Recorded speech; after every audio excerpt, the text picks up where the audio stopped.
हिमाल still presents यक्ष प्रश्न। हिमाल स्टिल, हिमालले बढी सुरक्षित घर बनाउँछ।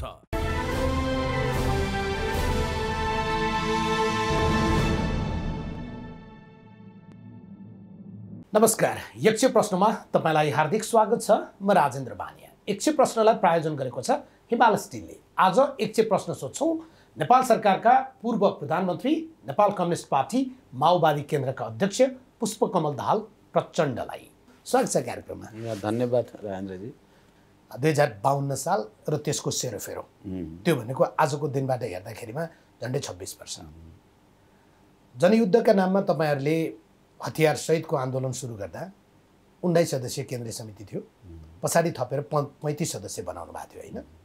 ती मानिसहरू त लास्टमा शान्ति सम्झौतामा आउँदा 35 सदस्य थियो, बीचमा ठुलो सानो हुँदै थियो। अब त्यसलाई एकचोटि तपाईको स्मरण शक्ति असाध्यै राम्रो छ, त्यस अर्थमा मैले सोधेको। ती तपाईका कमान्डरहरू, ती तपाईका सहकर्मीहरू, ती तपाईका राजनीतिक सहयात्रीहरू दिवंगत भएका बाहेक हेर्नुहोस् त, कहाँ पुगे, कति अलग थलग भए, आज अध्यक्ष प्रचण्ड चाहिँ झन्डै एक्लो क्या। त्यसलाई चाहिँ समीक्षा कसरी गर्ने? हामी सबै एउटा गम्भीर आत्मसमीक्षाको प्रक्रियाबाट जानुपर्छ। उद्देश्य के हो भने हाम्रो जो त्याग, तपस्या र बलिदानबाट नेपालमा एउटा परिवर्तन ल्यायौँ, त्यसलाई अगाडि बढाउने दायित्व पनि हाम्रै हो। त्यसकारण हामीले पहिला आफैलाई बदल्नुपर्छ, अनि मात्रै समाजलाई बदल्न सकिन्छ भन्ने मान्यताबाट हामी जाँदैछौँ। पहिलो कुरा त म यसैमा फेरि जोड दिन चाहन्छु, आफू नबदलिकन अरूलाई बदल्ने भन्ने कुरा हुन सक्दैन। हामी त्यसमा फर्किँदैछौँ क्या। हेर्नु होला, केही समयपछि हामी धेरै अलग ढङ्गले नै जनताको बिचमा प्रस्तुत हुन्छौँ। तर अहिले तपाईले सीओको शैलीमा त्यो होइन, त्यो पनि होइन, र पछाडी फाली बन्ने क्या, त्यो पनि होइन। किनभने तपाईँले भनेको कुरासँग म कहाँ सहमत छैन भने हिजोका साथीहरू सबै अलग थलग नै भए र म एक्लो भएँ भन्ने कुरा हुन त म कहिलेकाहीँ सैद्धान्तिक अर्थमा भन्ने गर्छु है, मैले पनि भन्ने गर्छु, तर त्यो यथार्थमा चाहिँ कुरा त्यस्तो होइन। म के देख्छु भने हो, एकचोटि पार्टी विभाजनको श्रृङ्खला जाँदा त्यस्तै भयो हो कि भन्ने देखिन्थ्यो, तर पछि तपाईँलाई थाहा छ 10 वटा माओवादी समूहहरू फेरि एकताबद्ध भयौँ हामी, र अहिले हामी सबैलाई एकताबद्ध गर्ने अभियानमा छौँ। त्यसकारण सबै नै अलग थलग भए अब हुँदैन भन्ने कुरा होइन। मोहन वैद्यको कुरा गरौँ न, सीपी गजुरेलको प्रश्न गरौँ न, बाबुराम भट्टराईको प्रश्न गरौँ न, पोष्टबहादुर बोगटी दिवंगत हुनुभयो होइन? यी जम्मै नेताहरूको अब विप्लवकै कुरा गरौँ, यी सबै मानिसहरूको कुरा गर्दा जसले हिजो तपाईँलाई आँखा चिम्लेर विश्वास गर्थे, आज त तपाईँमाथि शङ्का गर्छन्। मलाई लाग्छ अहिलेको राष्ट्रिय सम्मेलनको दस्तावेज हेरेपछि उहाँहरूको सबै शङ्का दूर हुन्छ। कुरा त यस्तो पो रहेछ भन्ने चाहिँ हुन्छ भन्ने मलाई विश्वास छ। एउटा त तपाईँले जो नाम लिनुभयो भने पोष्टबहादुरजी त बिचरा दिवंगत हुनुभयो, उहाँको चाहिँ केही कुरै भएन, स्मरण गर्ने अब उहाँको राजनीतिक उद्देश्य पुरा अरू गर्नका लागि किरणजी, विप्लवजीहरूसँग कुरा भइरहेको छ। मलाई लाग्छ अन्ततः हामी सबै समीक्षा गरेर एउटै ठाउँतिर पुग्छौँ भन्ने मेरो विश्वास छ। म अहिले बढी भन्न चाहन्न, तर फेरि एउटा कुरा के हो भने प्रचण्ड चाहिँ कहिलेकाहीँ यहाँ अप्ठ्यारो देशको राजनीतिमा पार्टीमा हुँदा पनि जनमत र हिजोका कार्यकर्ताहरूको विशाल पङ्क्ति, त्यो खाडीका मुलुकमा गएर यसो त्यहाँ भेट्यो भने पनि, या त्यो अमेरिका गएर भेट्यो भने पनि, युरोपका देशमा गएर भेट्यो भने पनि, या यी देशका कुनै पनि जिल्लाको गाउँमा गएर भेट्यो भने पनि कार्यकर्ता र जनताको हृदयमा प्रचण्ड उस्तै छ भने त्यहाँबाट तागत प्राप्त गरेको छु मैले। त्यहाँबाट मैले तागत प्राप्त त्यहाँबाट मलाई थाहा हुन्छ कि जनता र कार्यकर्ताले मबाट के अपेक्षा गरिरहेका छन् आज पनि भन्ने कुरा, र मैले आफैले चाहिँ नयाँ ढङ्गले आफूलाई बदल्ने भनौँ या क्रान्तिकारी रूपान्तरण भन्छौँ हामी, गर्न प्रेरणा त्यहाँबाट मिल्छ। म कुवेत जान्छु या म कतार जान्छु, त्यहाँ चाहिँ हुन्छन् हिजोका जनयुद्धकै कार्यकर्ताहरू, ल कमरेड तपाईँले आह्वान गर्नुहोस्, हामी फेरि पनि मार्न तयार छौँ भनेको सुन्दा चाहिँ साथीहरूको मनमा चाहिँ के छ, यो ठुलो पङ्क्ति त्यसमा छ। यो कुराको नेरेटिभ राम्रोसँग भएको छैन। ठुलो चिज थियो जनयुद्ध, सानो चिज होइन थियो। उभिएर अध्यक्ष प्रचण्ड तपाईँसँग मानिसहरूको विशाल समर्थन थियो, विश्वास थियो। तपाईँले भने जस्तै मार्न तयार हुन्थे होइन? 17,000 मानिस राज्य र युद्धका क्रममा तपाईँहरूका तर्फबाट मारिए। तपाईँलाई आरोप लाग्यो 5,000 मान्छे मारेको जिम्मा मैले लिन्छु भन्नुभयो भनेर एउटा आरोप लाग्यो। आज पनि बेपत्ताहरू छन्, घाइतेहरू छन्। कुवेत र अरबको कुरा त तपाईँले गर्नुभयो। सुरुवात त परिवर्तन त आफूबाट गर्ने होला। तपाईँबाट चाहिँ के परिवर्तन थाल्नुहुन्छ भन्नुहोस् त। अब पहिलो कुरा त मैले परिवर्तन यही थाल्छु कि विचार, राजनीति, सङ्गठन र सङ्घर्षलाई पुनर्जीवित गर्ने मैले डकुमेन्ट बनाउन धेरै मेहनत गरेको छु। त्यहीँबाट मैले थालेँ। त्यो राजनीतिक भाषा अब त्यो होइन, त्यसपछि जनताको भाषामा नीति योजना र कार्यक्रम जे बनाएको छु कार्यकर्ताले बुझ्ने, त्यो सामान्य जनताले बुझ्ने, सामान्य जनताले र कार्यकर्ताले बुझ्ने कुरा के हो भने मैले नीति योजना र कार्यक्रम जे बनाएको छु सबै तल फर्किने, जनतातिर फर्किने। अब यो माथि बस्ने काम छैन। जनताको विकास, निर्माण र समृद्धिसँग, उनीहरूको उत्पादन र श्रमसँग नेता र कार्यकर्ता जोडिने। मैले के भनेको छु, अब कोही पनि नेता केन्द्रीय समितिको या प्रदेश समितिको या तलको कोही पनि निश्चित अवधि जनताकै गएर बस्नुपर्छ, सामूहिक जीवन बिताउनुपर्छ, श्रम गर्नुपर्छ, गाउँमा गएर गाउँले जनतालाई या सहर बजारको टोलको जनतालाई, दुःख पाएको श्रमिकहरूसँग गएर जोडिनुपर्छ। त्यहाँ जोडिएर आफू पनि त्यो जीवनसँग जीवन्त रूपले अनुभूत गर्नुपर्ने हुन्छ जनताका समस्या के छन्। त्यो योजना मैले अहिले ठोस रूपमा प्रस्तुत गर्दैछु। त्यो चाहिँ कोबाट सुरु हुन्छ? तपाईँबाट? त्यो मैबाट सुरु हुन्छ भनेको तपाईँ अब मैबाट सुरु गर्छु। मैले जहाँ ललितपुर जिल्ला अन्तर्गतको खुमलटार जहाँ तपाईँ बस्नुहुन्छ, हामी यो अन्तर्वार्ता छायाङ्कन गरिरहेछौँ। अब यो बस्तीबाट तपाईँ जनताको झोपडीमा कम्तीमा पनि निश्चित समय जाने, तपाईँले चढ्ने ती महँगा गाडीबाट तपाईँ पनि हिँडेर हिजोको रोल्पा र रुकुमको त्यो गाउँमा जाने या गोर्खाको त्यो घर जहाँबाट तपाईँले जनयुद्धको उद्घोष गर्नुभएको थियो त्यहाँ जाने, हिँड्ने, तपाईँले आरुघाटमा जहाँ पढाउनुहुन्थ्यो ती ठाउँमा जाने, ती जम्मै काम आरम्भ गर्नुहुन्छ। अब सक्नुहुन्छ त्यो कुरा गर्न? काम आरम्भ तपाईँ फेरि मलाई के चाहिँ नभन्नुहोस् भने त्यो बडो यान्त्रिक नक्कल नाटक गरे जस्तो गरी चाहिँ म गर्दिनँ। त्यसो गर्नु फेरि घातक हुन्छ। कलाकार म सहज ढङ्गले गर्छु। मैले भनेको छु, त्यो प्रस्ताव पनि म प्रस्तुत गरिराखेको छु कि सबै नेता कार्यकर्ता चाहिँ निश्चित अवधि त्यो सेड्युल नै बनाउँछौँ हामी। छोटो एक दिन होइन, कुरा भन्नु कम्तीमा 6 महिनामा 15 दिन या 20 दिन जनताकै बिचमा बस्ने, उनीहरूको सुख दुःख हेर्ने, उनीहरूको उत्पादनमा सहभागी हुने, अनि हाम्रो सरकारको तर्फबाट, पार्टीको तर्फबाट, स्थानीय सरकारको तर्फबाट हुने बजेटहरूको सदुपयोग भएको छ कि छैन, भ्रष्टाचार कहाँ कहाँ भइरहेको छ त्यसलाई पनि हेर्ने र नेताहरू आफै बदलिने भन्ने जो कार्यक्रम अहिले हामी प्रस्तुत गर्दैछौँ, मलाई लाग्छ यसले एउटा ठुलो कायापलट पार्टीभित्र नै लिएर आउँछ, नेपाली समाजमा पनि लिएर आउँछ। शान्ति प्रक्रियामा आए पछाडिको यो 15 वर्षमा तपाईँले महसुस गरेको चाहिँ पार्टी साँच्चै बिग्रिएछ, कार्यकर्ता साँच्चै बिग्रिएछन्, हामी नेता साँच्चै बिग्रिएछौँ भन्ने ठाउँमा पुग्या हो? त्यस्तो पनि धेरै चाहिँ होइन, फेरि त्यो हो पनि र होइन पनि, यो डायलेक्टिक्स हो क्या। यो कुरा के हो भने पार्टीमा चाहिँ वैचारिक अस्पष्टता, सङ्गठनात्मक अराजकता, गुटबन्दी, पद प्रतिष्ठाको निम्ति अस्वस्थ खालको प्रतिस्पर्धा देखिएकै हो। मैले त्यसो भएर धुलो मैलो लागेकै छ नेतादेखि कार्यकर्तासम्म, त्यसलाई पखाल्नु छ। तर म के भन्छु भने यो पखाल्नै नसक्ने गरिकन फोहोर भयो, अरू जस्तै भइ नै सक्यो भन्ने कुरा चाहिँ होइन। यो अहिले पनि जनताको निम्ति सडकमा गएर आन्दोलन गर्ने भन्यो भने सबै जाएर आउँछन्। माओवादी जति देशैभरिका समर्थकसम्म जनता पनि आउँछन्। त्यो आन्दोलन गरेर सिकाइदिनु भएको छ त, अनि त्यही गर्न अनि सुन्नु न, म भन्दैछु त्यसकारण यदि अरू जस्तै भइसकेको भए त्यस्तो हुँदैन थियो। प्रतिगमन विरोधी आन्दोलन भएर हामीले जो चलायौँ त्यति बेला त्यो देखियो, जनताको कार्यकर्ताको त्याग गर्न, तपस्या गर्न, सङ्घर्ष गर्न फेरि पनि तयार छन् राष्ट्रको निम्ति भन्ने कुरा देखिएको छ। र मैले अहिले यहाँ आउँदा महसुस गरेको कुरा के हो भने हाम्रा शहीदहरूका परिवार या बेपत्ता योद्धाका परिवार या हिजो हामीलाई आन्दोलनमा सहयोग गर्ने सबै जनताको चाहिँ गुनासो मैले केलाई मैले मुख्य माने भने नेताहरू कहाँ हराए, किन हामी कहाँ आउँदैनन्, किन हामी कहाँ खाँदैनन्, किन हाम्रो कुरा सुन्दैनन्, अर्कै भए, हिजो अर्कै थिए आज अर्कै भए भन्ने जो पर्न गएको छ हाम्रो कमजोरीको चुरो त्यहीँनिर भन्ने मैले पर्न गएको कि भएको थियो, त्यो भएको भएको पनि पर्न पनि गएको भएर परेन हो नभइकन त किन तपाईँ पर्थ्यो र? त्यही अध्यक्ष प्रचण्ड हो जो जनताको घरमा बस्थ्यो गाउँमा बस्थ्यो हुन त आरोप त धेरै समय नोएडामा बस्नुहुन्थ्यो भन्ने छ होइन त्यो पनि होइन त्यो कति त्यो समय साँचो होइन त्यो पनि केही समय भने पछिल्लो चरण त म लगातार 2 वर्ष त रोल्पा रुकुममै बसेको छु ठिक छ अब तपाईँ त्यो रोल्पा रुकुमको या कुनै गाउँको जनताले भन्दा तपाईँको घरमा बिहान या बेलुका आएर जो चाकडी गर्छ एउटा कार्यकर्ता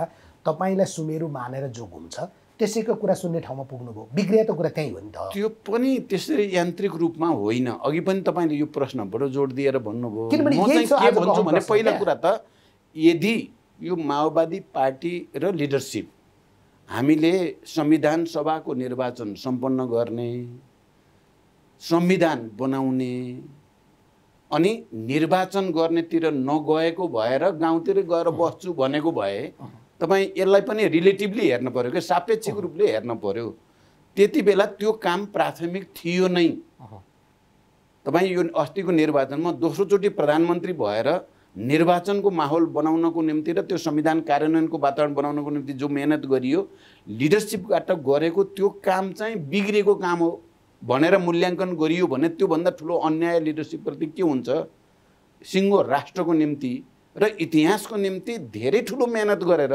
संविधान सभा भयो गणतन्त्र भयो इत्यादि चुनावसम्म भयो पार्टीको झन्डै 2/3 सरकार बन्यो आदि इत्यादि चाहिँ केही नै होइन यो चाहिँ बिग्रेर भएको भन्न चाहिँ मिल्दैन तर त्यसो गर्दै गर्दा आफ्नो पार्टीलाई आफ्नो कल्चरलाई जनतासँगको सम्बन्धलाई जुन महत्त्वको साथ गम्भीरताको साथ लिएर योजना कार्यक्रम बनाएर तल गइराख्नु पर्थ्यो कार्यकर्ताहरू नेताहरू जनतासँग जोडिराख्नु पर्थ्यो त्यो स्तरमा भएन भन्नेसम्म सत्य हो तर नेताहरू बिग्रेर कामै नगरेर बसे सुख सहायल मात्रै गरेर बसे भन्ने कुरा बिल्कुल सत्य होइन तर नेता बिग्रे भन्ने कुरा चाहिँ तपाईँले मान्न र नमान्न पाउनुहुन्छ तपाईँको व्यक्तिगत अधिकार स्वतन्त्रता यही संविधानमा तपाईँहरूले नै ल्याउनु भएको छ होइन तर राजेन्द्र लिङ्गदेनले तपाईँहरूसँगै उभिएर भनिदिए नि होइन गाउँमा नेता आउँदा चोर आयो भन्छन् भनेर यसलाई त समीक्षा गर्नुहोस् न अब यो कुरा राजेन्द्र लिङ्गदेनले भनेको बिल्कुल गलत कुरा भने हो र त्यो बडो नियोजित रूपमा यो परिवर्तन उल्ट्याउने डिजाइन अन्तर्गत बोले हो राजेन्द्र लिङ्गदेनले कुनै राम्रो कुरा बोले होइन अहिले पनि नेताहरू चाहिँ प्रमुख नेताहरू यो आन्दोलनका यो परिवर्तनका सङ्घीय लोकतान्त्रिक गणतन्त्रका संविधान सभाका गयो भने जनताहरू तपाईँहरू आइराख्नुहोस् भनेर स्वागत पो गर्छन् जहाँ कहीँ कहाँ देखिया छ आइराख्नुहोस् भनेका छन् जनताले स्वागत गरिराखेका छन् गर्छन् जनताको गुनासो त किन नआएका भन्ने पो छ त अनि राजेन्द्र लिङ्गदेनले भनेको कुरो कहाँ मिल्यो त कुन चाहिँ नेता जाँदाखेरि जनता चाहिँ चोर आयो भनेका छन् त्यो त पुष्टि गर्न पर्यो नि तपाईँको अगाडि तपाईँलाई चाकडी गरिरहेका मानिसहरू या तपाईँसँग मुन्टो नतमस्तक बनाएकाहरू तपाईँ हिँडे पछाडि नै त्यही प्रतिक्रिया दिन्छन् भन्ने चाहिँ छैन अब त्यो त व्यक्तिको कुरामा म जान्न फेरि सबै चाकडी गर्न आएछन् भन्ने पनि होइन सबैको आफ्ना आफ्ना कुरा होलान् होइन मानव विकास भयो क्या त्यसकारण त मैले भने यो पार्टीलाई रूपान्तरण गर्न जरुरी छ कार्यशैली बदल्न जरुरी छ जनतासँग जोडिन जरुरी छ जनताका सुख दुःख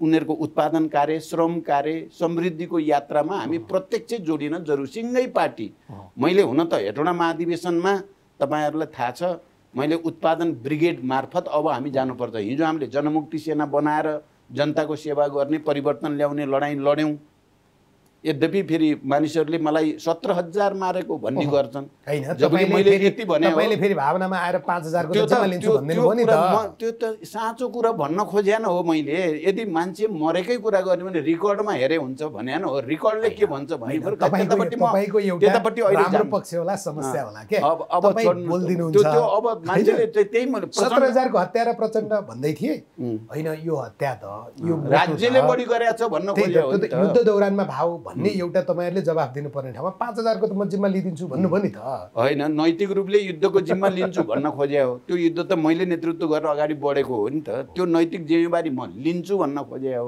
अब मेरो सोझोपन र इमानदारीतालाई कसरी हिसाब गर्ने त्यो जनताले पनि गरिराख्ने कुरा हो पत्रकारले नि गर्ने तपाई सोझो र इमानदार भनेर पत्याउँदैनन् होला त्यता नजाऊ अब दोस्रो विषय चाहिँ अर्को माओवादी चाहिँ यो बीचमा तपाईले व्यक्तिगत जीवनशैली जनताले हेर्दाखेरिमा रूपान्तरण गर्न लायक र उत्पादनसँग जोडिन पर्ने ठाउँमा फेरि पुग्यौँ भन्नुभएको छ हेटौँडामा पनि भन्नुभएको थियो सङ्गठनका हिसाबले हेटौँडा विराटनगरमा पुग्यो होइन उत्पादनमा कार्यकर्तालाई लाग भनेको ठेकदारीतिर लागे अब त्यसलाई परिवर्तन गर्छौँ भन्नुभएको छ त्यही हो अर्को विचार चाहिँ माओवादी भन्ने पार्टी त विचारले बनायो होला नि अहिले त विचार त सुन्ने भयो भन्छन् सर विचारमै सुन्ने भएको त होइन तपाईबाटै त्यो कुरा मान्दैन म त्यो बिल्कुल गलत कुरा मान्छेले बुझेका छन् म त्यसलाई स्पष्ट भन्न चाहन्छु विचारमै भएको त बरु त्यति होइन जति व्यवहारमा बिग्रियो त्यो चाहिँ सही हुन्छ व्यवहार चाहिँ विचार अनुसारको भएन हामी विचारमा त फेरि पनि क्रान्तिकारी नै कुरा गरिरहेका हुन्छौँ हामी इतिहासको विरासतको गौरव गरिरहेका हुन्छौँ हामी जनयुद्धको गौरव गरिरहेकै छौँ शान्ति सम्झौताप्रति गर्व गरेकै छौँ संविधान सभामा हामीले खेलेको भूमिकाको गर्व गरेकै छौँ विचारमा बरु त्यति धेरै विचलन होइन जति व्यवहारमा विचलन देखियो त्यो विचार व्यवहारमा जान नसक्नु त विचार त कागजीमा मात्रै परिणत भयो नि या दर्शनमा मात्रै परिणत भयो विचार तब जीवन्त हुन्छ जब तपाईँ त्यसलाई जीवनमा या कार्यान्वयनमा उतार्नुहुन्छ त्यो त देखिएन मैले फेरि पनि दोहोऱ्याएर भन्न चाहन्छु तपाईँले अलि बढी नै जोड यसमा गर्नुभयो त्यही त पार्टी रूपान्तरणको निम्ति जनतासँग लान्छु म त कार्यक्रम अब त्यो लिएर जान्छु भनिसकेपछि तपाईँ यसमा धेरै अब तपाईँका कार्यकर्ता वैचारिक अब चाहिँ श्रममा जान्छन् उत्पादनमा जान्छन् जनताको विकास निर्माणका कामसँग जोडिन्छन् भ्रष्टाचार विरोधी आन्दोलनमा जोडिन्छन् समृद्धिको एउटा नयाँ यात्रा आफ्नै खुट्टामा उभिएर आफै जनतासँग जोडिएर गर्नेमा जान्छन् लगिन्छ तपाईँले हेर्नुभयो भने प्रतिगमन विरोधी आन्दोलन एक हदसम्म सफल भइसकेपछि हामीले केन्द्रीय समितिबाट एउटा प्रतिबद्धता गऱ्यौँ यो पार्टी बदल्न जरुरी छ है नत्र भने यो पार्टीको औचित्य रहँदैन इतिहासमा यो अग्नि परीक्षामा छौँ भनेर हामीले भन्यौँ तपाईँले भन्नुभएको थियो नि काङ्ग्रेस र एमाले अर्को त किन बनाउनु किन बन्न पर्यो त्यसको आवश्यकता छैन नेपालमा भनेर मैले भने र त्यसअनुसार मैले कार्यक्रम बनाएर सदस्यता वितरणको नवीकरणको टोल कमिटी सेल कमिटी निर्माण वडा सम्मेलन चाहिँ पालिका सम्मेलन प्रदेश सम्मेलन हुँदै राष्ट्रिय सम्मेलनसम्मको बनाइयो नि तपाईँ हेर्नुभयो भने त्यो सङ्कल्प एकातिर प्रतिगमन विरोधी आन्दोलनमा प्राप्त सफलता त्यहाँ पार्टीले खेलेको भूमिका अर्कोतिर केन्द्रीय समितिले गरेको सङ्कल्प यो पार्टीलाई फेरि चाहिँ पुनर्निर्माण गर्नुपर्छ रूपान्तरण गर्नुपर्छ जनतासँग लगेर जोड्नुपर्छ भन्ने हिसाबले जब भनियो केन्द्रीय समिति त्यसमा एकमत पनि भयो तपाईँ हेर्नु भने 4 महिनामा चाहिँ यो पार्टी कहाँबाट कहाँ पुगिसकेको छ नि त यो कुरा पनि त हेर्न पर्यो नि तपाईँ पत्रकार साथीहरूले पनि तपाईँ पार्टी कहाँबाट कहाँ पुग्यो देख्नु भएको छ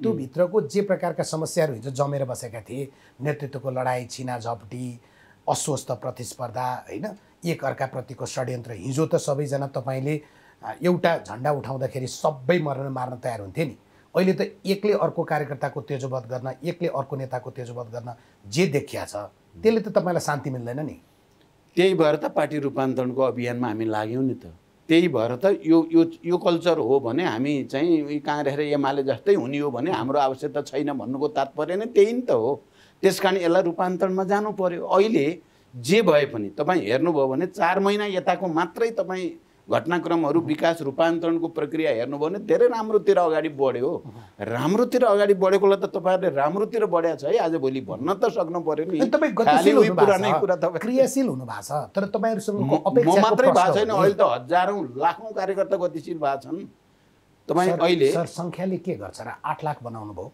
10 लाख बनाउँछु भनेर हिजो मात्रै बोल्नुभयो होइन चुनाव पनि जित्नु होला 64 सालमा प्रत्यक्षतर्फको कुरा गर्ने भने त बहुमत नै ल्याउनु भएको थियो तर 70 मा त चाउरिएको मरिज भयो त्यसको समीक्षा गरिएको छ मैले अघि भने त्यत्रो जोड दिएर भनेको त्यही त हो त्यसको आत्मसमीक्षा मबाट नै सुरु हुनुपर्छ भनेर मैले सुरु गरेँ भन्दैछु म अरूलाई मैले दोष दिएर मैले अहिले दस्तावेजमा अरूलाई दोष दिएको छैन भन्नुस् त 5 वटा गल्ती यो 5 वटा गल्ती मैले गरिछु यो 5 वटा गल्तीबाट म शिक्षा लिन्छु किनभने त्यो बारेमा दस्तावेजमा आत्मसमीक्षा सहित लिडरसिपबाट भएका राजनैतिक सांगठनिक र कार्यशैलीमा कहाँ त्रुटि भयो भन्ने कुरा मैले प्रस्तुत गरेको छु मलाई विश्वास छ त्यो आत्मसमीक्षा हेरिसकेपछि अरू पार्टीका साथीहरू पनि एउटा उत्प्रेरणा त्यसबाट मिल्नेछ फेरि हामी एकतामा आउने एउटा नयाँ वातावरण बन्नेछ भन्ने मेरो विश्वास छ 1 2 3 4 म आज तपाईसँग भन्न सक्दिनँ भन्न हुँदैन मैले राष्ट्रिय सम्मेलनको कमजोरी भन्नलाई एउटा विशाल छाती भएको नेतालाई के समस्या मैले त्यसो त तपाईहरुको अगाडि धेरै किसिमले त पहिला पनि भनिराखेको छु भन्नुहुन्छ अनि पहिलो कुरा मलाई तपाई भन्नुहुन्छ भने पहिलो कुरा त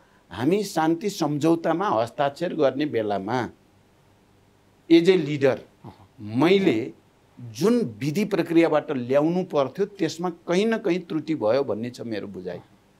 किनभने युद्धबाट शान्तिमा आउने कुरा अनि त्यो विशाल जनमुक्ति सेनालाई क्यान्टोनमेन्टमा लाने र त्यो हजारौँ हतियार आधुनिक सबै थियो हामीसँग, त्यो हतियार क्यान्टोनमेन्टमा युएन मिसनमा राख्ने कुरामा पार्टीभित्र जुन गम्भीरतापूर्वक छलफल बहस गरेर शान्ति सम्झौतापछि यसरी जाने हो है भन्ने कुरा क्लियर चित्र बनाएर आउनु पर्थ्यो।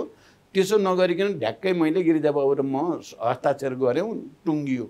विश्वास गरे पछाडि बुझाइदिइहाल्दै त्यो जो भयो त्यहाँ कहीँ न कहीँ त्यहाँ छलफल गरेर बहस गरेर भोलिको लागि जाने बाटो यस्तो हो है अब हाम्रो भनेर चित्र क्लियर गरेर साथीहरूलाई ल्याएको भए सायद पछि घटनाक्रम जसरी गयो त्यसरी जाँदैन थियो भन्ने मेरो एउटा समीक्षा छ। दोस्रो, हामीले विचार भनेर चाहिँ जो चाहिँ संश्लेषण गरेका थियौँ त्यसको बारेमा पनि पार्टीमा छलफल बहसै नगरिकन प्रचण्डकै सम्पत्ति हो जे गरेर खर्च गरिने हुन्छ भनेर मैले प्रचण्ड पद ड्रप गरिदिएँ। त्यो पनि त्यो तरिकाले गर्न हुने थिएन भन्ने पनि अहिले त्यो विषय उठेको छ। एकजना नेताले त भन्नुभएको छ प्रचण्ड पद जसरी विकास गरियो र जे गरेर छोडियो त्यहीँबाट समीक्षा सुरु गर्नुपर्छ। अब त्यो विषय पनि उठेको पनि छ। मैले अब फेरि प्रचण्ड पदतिर फर्किने भन्ने चाहिँ होइन, तर विचार संश्लेषणको प्रक्रियालाई नयाँ उचाइमा उठाउनुपर्छ। अब हामी फेरि पछाडि फर्किने भन्यो भने गल्ती हुन्छ।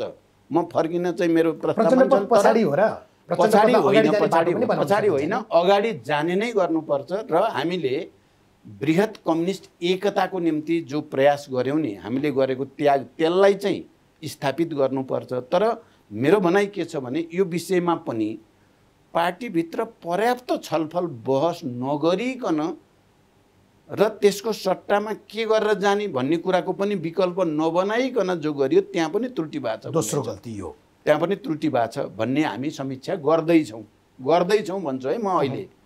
अब तेस्रो कुरा चाहिँ के हो भन्नलाई भने म अलि बढी नै संगठनात्मक रूपले अलि बढी उदार पनि भएँ, ओभर कन्फिडेन्स पनि कतिपय बेला देखियो भन्नेमा पनि म छु।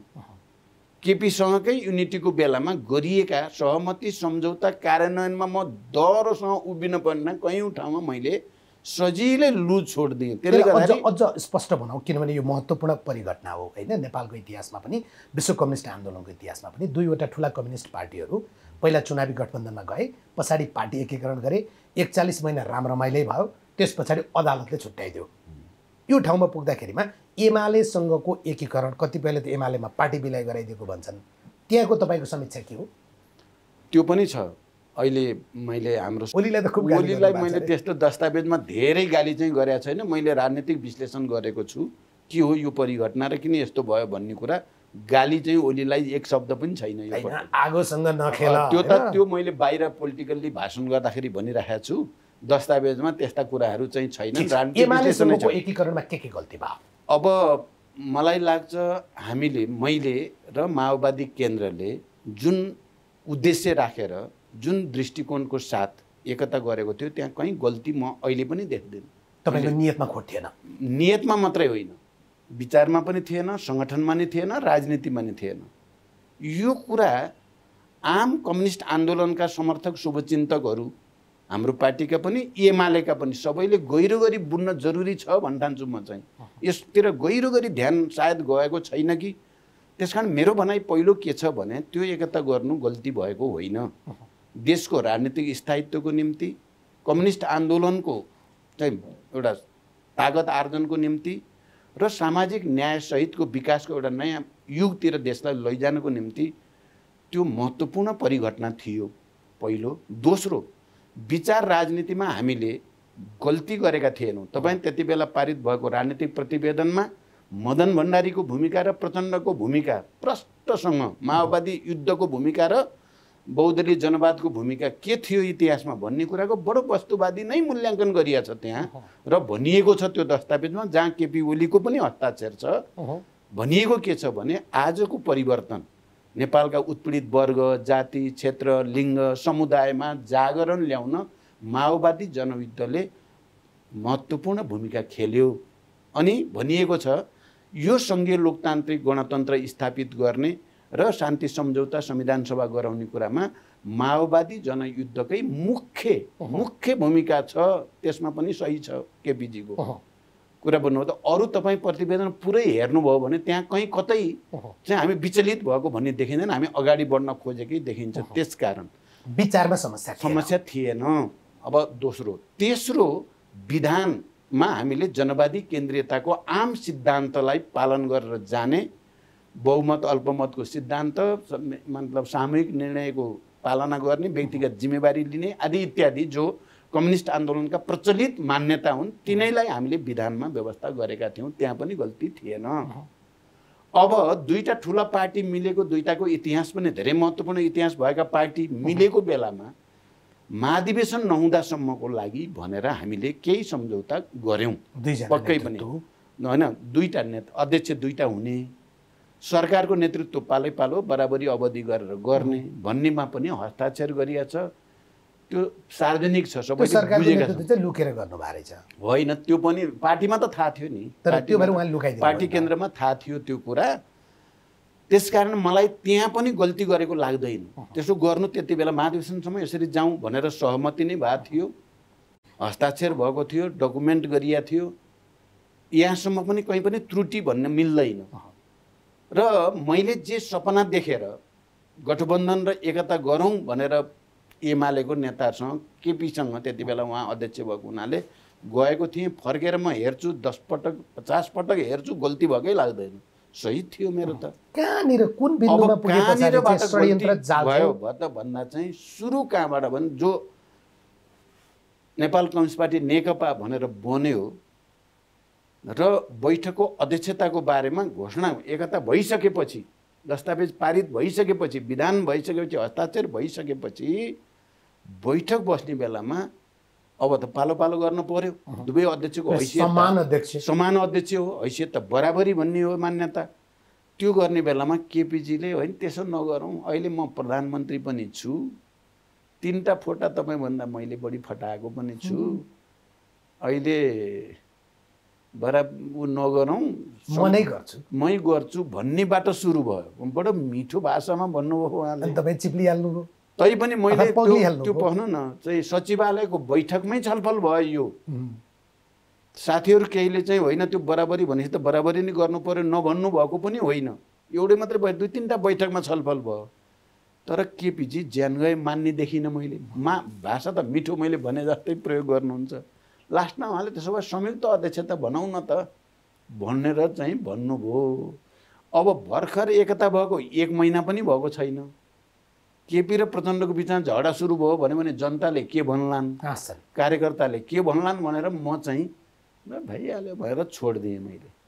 कमजोरी त्यहाँबाट कमजोरी, अब मेरो कमजोरी पनि जनताले बुझ्दिन पर्यो। मेरो के कमजोरी हो, केपीको कमजोरीको प्रकृति के हो, मेरो चाहिँ कसको सङ्गीन हो, कसको गम्भीर, कसको चाहिँ गलत प्रवृत्तिको कारणले भयो, कसको चाहिँ मतलब एउटा सकारात्मक नियतले भयो भन्ने कुरा जनताले र इतिहासले हेर्ने कुरा हो यो भन्ने लाग्यो। त्यहाँबाट सुरु भयो, सुरु नै त्यहाँबाट भयो। त्यसपछि सरकार बनाउने कुरामा पनि उहाँले अब कतै छोड्ने छाँटकाँट कहीँ पनि मैले देखिनँ उहाँको छैन भन्ने। अनि लास्टमा गएर जब केन्द्रीय समितिमा कार्यकारी गर्ने, अब मैले बरु तपाईलाई कार्यकारी अध्यक्ष, मलाई कार्यकारी अध्यक्षको रूपमा काम गर्न दिने, उहाँले 5 वर्ष प्रधानमन्त्री चलाउने भन्नेमा पनि म चाहिँ अब यो झमेला त्यहाँ पनि अब म चिप्लेँ भन्नुहोस् या म उदार भएँ। मैले चाहिँ पार्टीको बृहत्तर एकता गडबड नहोस्, जनताका सपनाहरू चाहिँ नभाँचिउन् भन्नको लागि गरेँ नि। मेरो कुरालाई चाहिँ कसरी हेर्ने भन्ने त त्यहाँ छ।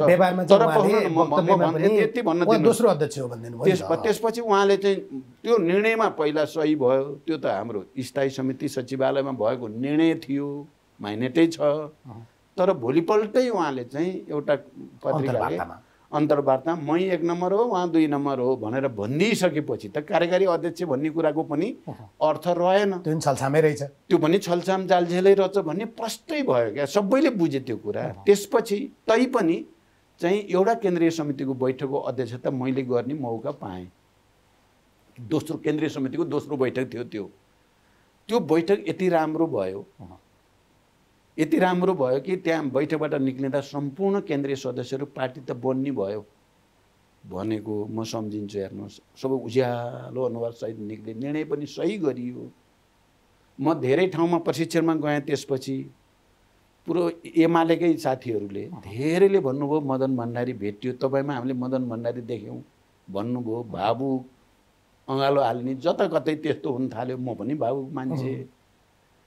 त्यो देखेपछि के भयो त, केपीजी र उहाँको चाहिँ नजिकका केही मान्छेहरू चाहिँ साँच्चै निकै नै चाहिँ आत्तिनु भयो। उहाँहरूले पशुपति प्लाजामा एउटा गुटको भेला गर्नुभयो, ल बर्बाद हुने भयो, प्रचण्डले खानी भयो पार्टी त सबै। त्यसकारण हामीले अब प्रचण्डमाथि प्रहार सुरु गर्नुपर्छ भन्नुभयो र त्यहीँबाट अब सङ्घर्ष अस्वस्थ भयो। म तपाईँलाई यो कुराको प्रमाणको रूपमा अस्ति भर्खरै एकजना ठुलो नेताले, अहिले निर्वाचित नेता हो, पदाधिकारीले, सौरामा निर्वाचित, उहाँले के भन्नुभएको छ, तपाईँहरूले नोट गर्नुभयो। उहाँले के भन्नुभयो भने, यदि हामीले चाहिँ प्रदेश सभा विघटन नगरेको भए प्रचण्डले पार्टी कब्जा गर्थ्यो। विष्णु रिमालले भन्नुभयो हो त नि, तपाईँलाई थाहा रहेछ। मैले नाम लिन नचाहेको होइन, तपाईँले भनिहाल्नु भयो, कुरा भन्नुभयो त। अनि त्यति बढी अहिले किन गरौँ भनेर। खैर जे होस्, यो उहाँले भनेको कुराभित्र मैले के देख्छु, सच्चाइ त छ त्यहाँ हो। मैले खाना खोजे त होइन, पार्टीलाई एउटा राम्रो पार्टीसँगै पार्टीलाई बनाएर लान चाहन्थेँ र म सफलतातिर अगाडि बढ्दै थिएँ। त्यसकारण मलाई लाग्छ मैले अलि उदार भएर नगरेको भए हुँदो रहेछ भन्ने मूल्याङ्कन र समीक्षा त अहिले मैले गरेको छु। मैले त्यो अध्यक्ष हुँदै हुँदैन। अहिलेको समीक्षा चाहिँ तपाईँले भन्नुभयो नि, नियत खराब थिएन, जनताको आवश्यकताको हिसाबले खराब थिएन, सरकारलाई स्थायित्व दिने र समृद्धि हासिल गर्ने कुराका लागि पनि खराब थिएन। तर घटना र परिघटना जसरी विकास भए, अब अध्यक्ष प्रचण्ड राष्ट्रिय सम्मेलनको दौरानमा आइपुग्दा चाहिँ एमालेसँग पार्टी एकीकरणको जुन प्रक्रिया अघि बढ्यो र 41 महिना जे भयो त्यो गलत भयो भन्ने अब समीक्षामा पुग्या हो या निष्कर्षमा पुग्या हो? होइन, गलत भयो भन्ने समीक्षामा पुगेको छैन अहिले पनि। फेरि यो कुरा म फेरि क्लियर गर्नु, जे गर्न खोजिएको थियो गलत थिएन। केपीजीले जे गर्नुभयो सबै गलत थियो। मूलभूत रूपमा गल्ती केपीजीको चाहिँ दृष्टिकोणमा, विचारमा, राजनीति, सिद्धान्त, शैली, सबै कुरामा उहाँले भाँड्नु भयो र बर्बाद पार्नुभयो। महान भइसकेको नेपालको कम्युनिस्ट आन्दोलनलाई धुजा पार्नुभयो भन्ने आरोप छ मेरो उहाँप्रति। यो त एकदम क्लियर कुरा हो नि। अहिले भिड देखाएर पञ्च र्याली भन्ने गरेको छु मैले, त्यो र्याली स्यालीले केही गर्नेवाला छैन। विचार सिद्धिएपछि तपाईँको 10 लाख सदस्य हुँदा चाहिँ त्यो क्रान्तिकारी हुने, उहाँको चाहिँ नारायणी किनारमा हेलिएको चाहिँ पञ्च र्याली हुने हो। त्यो भर पर्ने कुरा चाहिँ विचारमा हो, दृष्टिकोणमा हो, राजनीतिमा होस्, कार्यशैलीमा हो। क्रान्तिकारी उद्देश्यको साथ तपाईँ 10 लाख सदस्य बनाउनु भयो भने तपाईँ सही हो। दुश्मनसँग साथघात गर्ने, पछि फर्किने, प्रतिगमन गर्ने, सबै उल्ट्याउने गरेर जम्मा गर्नुभयो भने त्यो पञ्च र्याली हो। तपाईँले गरे होइन र भने, किनभने हिजोका दिनमा कम्युनिस्ट पार्टीहरूले त राजनीतिक रूपमा वर्गीय दुश्मन त नभनौँ तर प्रतिस्पर्धा होइन भने त नेपाली कङ्ग्रेससँग थियो। तपाईँ त आजको दिनमा नेपाली कङ्ग्रेस एमाले भन्दा बढी वामपन्थी र उनीहरूसँगै साँठगाँठ गरेर हिँड्नु भएको छ। दुश्मनसँगको साँठगाँठ त तपाईँले भन्नु, त्यसलाई दुश्मनसँगको साँठगाँठ भनिँदैन। युद्ध र शान्तिको विश्वव्यापी तपाईँ हेर्नुभयो परम्परा भने युद्ध पनि चलिराखेका हुन्छ, वार्ताको टेबलमा पनि बसिराखेका हुन्छन्, कहिले सम्झौता हुन्छ, कहिले हुँदैन। यो त एउटा वैज्ञानिक प्रक्रिया हो। तपाईँ यो सही मैले साँठगाँठ गरे हो कि चाहिँ के गरेको हो भन्ने कुराको जज गर्ने केलाई बनाउनु तपाईँ मापदण्ड भन्दा यदि होइन, त्यो पनि होइन, चुनाव एउटा पनि सबै कुरा होइन। मापदण्ड केलाई बनाउनु छ तपाईँ? तपाईँ यदि आज देशमा जे समावेशी लोकतन्त्र छ, सङ्घीय लोकतान्त्रिक गणतन्त्र छ, यो चाहिँ राम्रै हो, यो परिवर्तन जनताको पक्षमै भएको हो भन्नुहुन्छ भने त्यो साँठगाँठ होइन। त्यो माओवादीले बडो जिम्मेवारीपूर्वक राष्ट्रप्रति, जनताप्रति, इतिहासप्रति गम्भीर भएर गरेको सङ्घर्ष र सम्झौता हो। यो गठबन्धन नभएको भए त्यो हुँदैन थियो। लोकतन्त्र यो संविधान हुँदैन थियो, यो रहँदैन थियो, हुँदैन थियो। केपी ओलीले भस्म बनाउँथे होइन, केपी ओलीसँगको कुरा भने होइन मैले, तपाईँ काङ्ग्रेससँगको गठबन्धन, मैले काङ्ग्रेससँगकै कुरा भनेको। काङ्ग्रेस र 7 दलसँग यदि त्यति बेला तपाईले भनेको 63 हो, मैले भनेको 77 हो। मैले त 63 को कुरा गरेको भने त्यसो नगरे त्यसो तपाईँले गर्नुभयो नि, साँठगाँठ भन्नुभयो नि, त्यो साँठगाँठ भनिँदैन त्यसलाई। संविधान बनाउने बेलामा जो सहमति गरियो नि तपाईँले 16 बुँदे सहमति भन्ने छ, त्यो 16 बुँदे सहमति नगरेको भए संविधान बन्दैन थियो, देश झन् ठुलो राजनैतिक अस्तव्यस्ततामा फस्थ्यो। त्यसलाई बचाउनको लागि गरेको सहमतिलाई साँठगाँठ भनिँदैन। तपाईँले जो सकारात्मक मानौ, तर अहिलेको गठबन्धन अहिलेको भने कुन अहिलेको त झन् क्लियर छ नि। कम्युनिस्ट सरकार हालेर कांग्रेस नेतृत्वमा सरकार यो त्यो कम्युनिस्ट भएको भए त त्यसलाई किन ढालिन्थ्यो र अहिले त्यत्रो लामो व्याख्या गरेँ तपाईँ पनि कस्तो कुरा।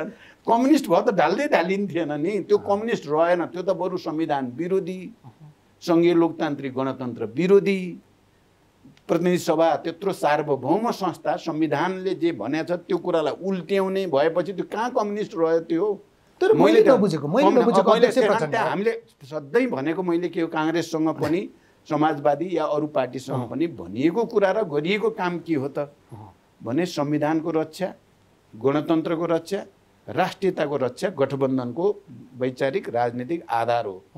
त्यसैको आधारमा गरिएको छ। केपी ओली त्यसका विरुद्ध गए, त्यसमा उनका विरुद्ध सङ्घर्ष गरियो।